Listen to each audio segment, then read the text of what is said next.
नमो भगवते वासुदेवाय। आप सभी पर भगवान विष्णु की कृपा सदैव बनी रहे। तो जी आज हम सुनेंगे माघ मास महात्म्य का तीसरा अध्याय। चलिए शुरू करते हैं। तब राजा दिलीप कहने लगे कि महाराज यह पर्वत कितना ऊंचा और कितना लंबा चौड़ा है। तब वशिष्ठ जी कहने लगे कि 36 योजन, 1 योजन कोस का होता है। ऊंची चोटी में 10 योजन चौड़ा और नीचे 16 योजन चौड़ा है, जो हरी चंदन, आम, मदार, देवदार और अर्जुन के वृक्षों से सुशोभित है। दुर्भिक्ष से दुखी होकर इस पर्वत को फल और फूलों से परिपूर्ण देखकर भृगु वहीं रहने लगे और यहाँ पर कंदराओं, वनों, उपवनों में बहुत दिनों तक तप करते रहे। इस प्रकार जब भृगु ऋषि वहां पर अपने आश्रम पर रहते थे तो एक विद्याधर अपनी पत्नी सहित उतरा। वे अत्यंत दुखी थे।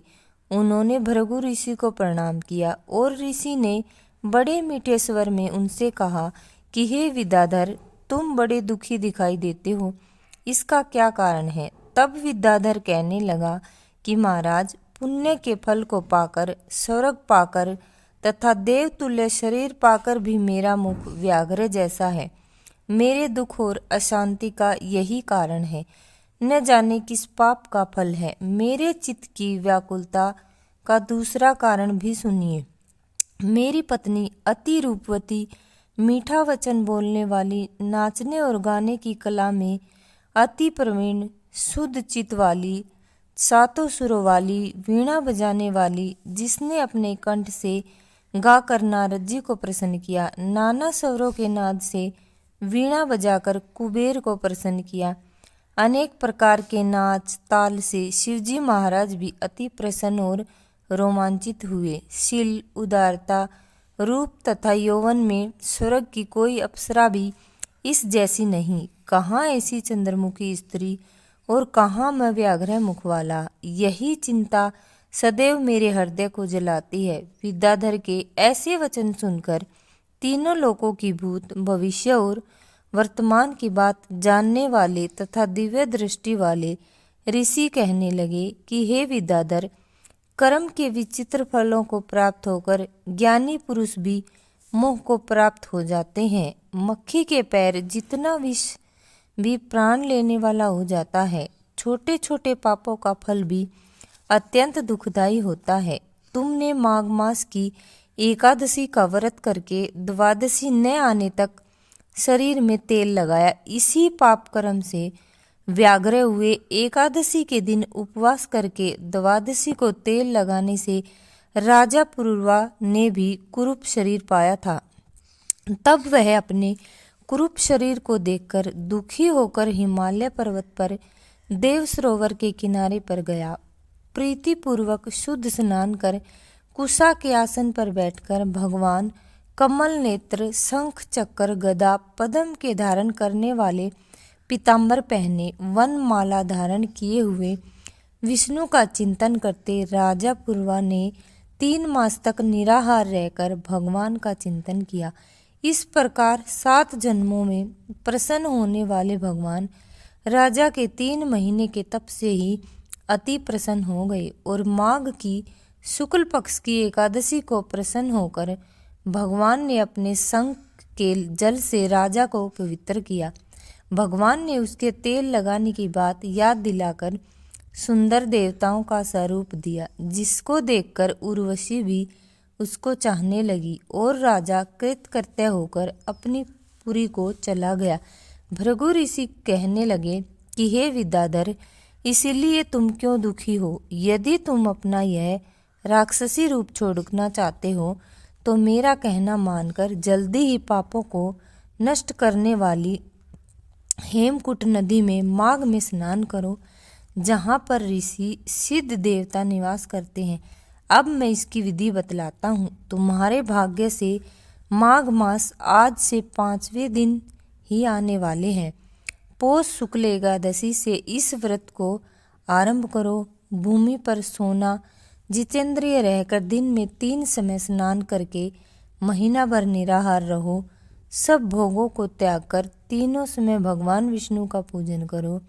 जब तुम द्वादशी को शिवजी स्तोत्र और मंत्रों से पूजन करोगे तो तुम्हारा मुख देखकर सभी चकित हो जाएंगे और तुम अपनी पत्नी के साथ सुखपूर्वक क्रीड़ा करोगे। माघ मास के प्रभाव को जानकर सदा माघ में स्नान करो। पाप दरिद्रता से बचने के लिए मनुष्य को सदा यत्न से माघ मास का स्नान करना चाहिए। स्नान करने वाला इस लोक तथा परलोक में सदा सुख पाता है। वशिष्ठ जी कहते हैं कि हे दिलीप, भृगु जी के यह वचन सुनकर वह विद्याधर अपनी स्त्री सहित उसी स्थान पर पर्वत के झरने में माघ स्नान करता रहा और उसके प्रभाव से उसका मुख देव सदृश हो गया और वह वणिग्रीव पर्वत पर आनंद से रहने लगे। भृगुजी भी नियम की समाप्ति पर शिष्यों सहित ईवा नदी के तट पर आ गए। तो जी ये हमने सुना माघ मास मातम का तीसरा अध्याय। अब हम सुनेंगे माघ मास मातम की कहानी। तो इस कहानी के माध्यम से हम जानेंगे कि माघ मास में स्नान करने से हमें कितना पुण्य प्राप्त होता है। पूर्व समय में उत्तम निषेध नाम नगर में एक कुंडल नाम का धनी वैश्य रहता था। वे कुबेर के समान धन वैभव वाला था। वह स्वभाव से बहुत अधिक पूजा पाठ और धर्म करने वाला व्यक्ति था। वह गाय भैंस का पालन करता था। वह धर्म कर्म करने में विश्वास रखता था। उसने गांव में भगवान विष्णु का मंदिर बनवाया। कुआं, तालाब, प्याऊ आदि का निर्माण करवाया और नीम, पीपल, बरगद कई प्रकार के पेड़ भी लगवाए। उसके 2 पुत्र थे जिनका नाम कुंडल और विकुंडल था। जब वे दोनों युवा अवस्था में आए तब हेमकुंडल गृहस्थी का काम उन्हें सौंपकर वन को चला गया और वहां भगवान विष्णु जी की आराधना करता हुआ वैकुंठ को प्राप्त हुआ। उसके दोनों पुत्रों को धन और वैभव का बहुत घमंड हो गया। वे दोनों वैश्यकामी में लग गए और मांस मदिरा का सेवन करने लगे। बुरे कर्मों में लग गए। उन्होंने बुरे कर्म करते हुए अपना सारा धन नष्ट कर दिया और दरिद्रता होकर चोरी आदि करने लगे और फिर वे वन में रहने लगे। वे दोनों वहाँ पशु पक्षियों को मारकर खाने लगे। एक समय देवभोग कुंडल पर्वत पर चला गया जहाँ उसे शेर ने खा लिया और विकुंडल को सर्प ने डस लिया। इस प्रकार उन दोनों भाइयों की मृत्यु हो गई। यमराज के दूत दोनों भाइयों को यमराज के पास लाए और बोले, महाराज, इन पापियों के लिए क्या आज्ञा है? तब यमराज जी बोले, बड़े भाई कुंडल को घोर नरक में डाल दो और विकुंडल को स्वर्ग भेज दो। तब बड़े संशय के साथ विकुंडल बोला, हे यमराज, मेरे मन में एक बड़ी भारी शंका उत्पन्न हुई है।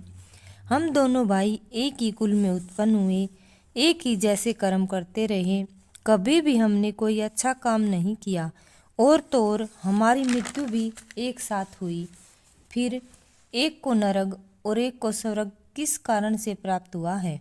और तब यमराज बोले, कुंडल, माता पिता, भाई बहन ये सब संबंध जन्म के कारण प्राप्त होते हैं और जन्म कर्मों को भोगने के लिए ही होता है। जो जैसा कर्म करता है उसको उसका वैसा ही फल प्राप्त होता है। तुम्हारा भाई अपने पाप कर्मों के कारण नरक गया, तुम अपने पुण्य कर्मों के कारण स्वर्ग को जा रहे हो।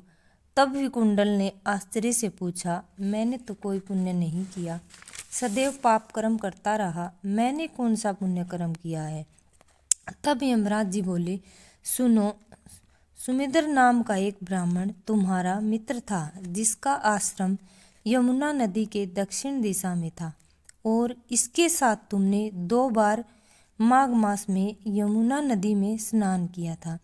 पहली बार स्नान करने से तुम्हारे पाप नष्ट हो गए और दूसरी बार स्नान करने से तुम्हें स्वर्ग प्राप्त हुआ है। हे वैकुंठ, तुमने 2 बार माघ मास में स्नान किया है। माघ मास में स्नान के पुण्य से तुम्हें स्वर्ग मिला है। तुम विकुंडल मन ही मन सोचने लगा, अनजाने में किए गए माघ मास में किए स्नान का इतना फल है तो भाव से किए गए स्नान का कितना फल होगा। तो ये सुनी हमने माघ मास की कहानी।